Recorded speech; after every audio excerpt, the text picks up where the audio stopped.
Alors, en éducation, c'est des priorités pour tous les partis.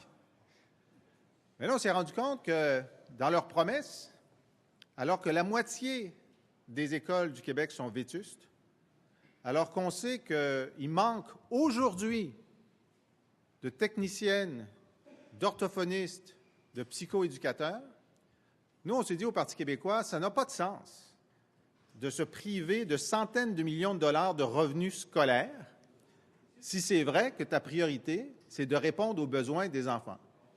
Alors, on l'a testé, Carole Poirier, 22 mars, une motion disant qu'on doit rénover les écoles souffrant d'un déficit d'entretien, rendre acceptable le ratio élèves-enseignants, avant d'envisager une réduction de revenus de 1,3 milliard de dollars pour le réseau. Les caquistes ont dit non, les libéraux ont dit non.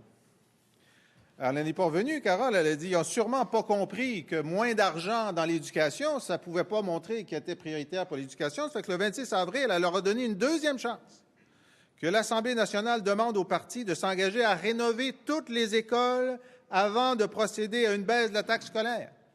Les caquistes ont dit non. Les libéraux ont dit non. Et puis là, Carole, c'est quelqu'un qui est résilient. Résilient. Elle est revenue le 1er mai. Puis là, on avait une pile de témoignages de professeurs des dernières semaines expliquant comment la vétusté et l'absence de ressources nuisaient à la réussite de milliers d'enfants et à leur propre santé, à eux et à elles. Alors, Carole a dit, écoutez, que l'Assemblée accueille positivement le manifeste des profs en mouvement et qu'elle demande aux partis de s'engager à améliorer les conditions d'enseignement avant toute réduction de la taxe scolaire. La CAQ a dit non.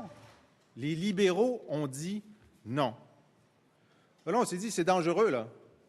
S'il fallait que, par malheur, les libéraux ou la CAQ soient au pouvoir, c'est un scénario qui est évoqué par certains observateurs, bien là, ça pourrait aller mal pour nos enfants dans les écoles parce qu'ils s'engagent à réduire les revenus scolaires.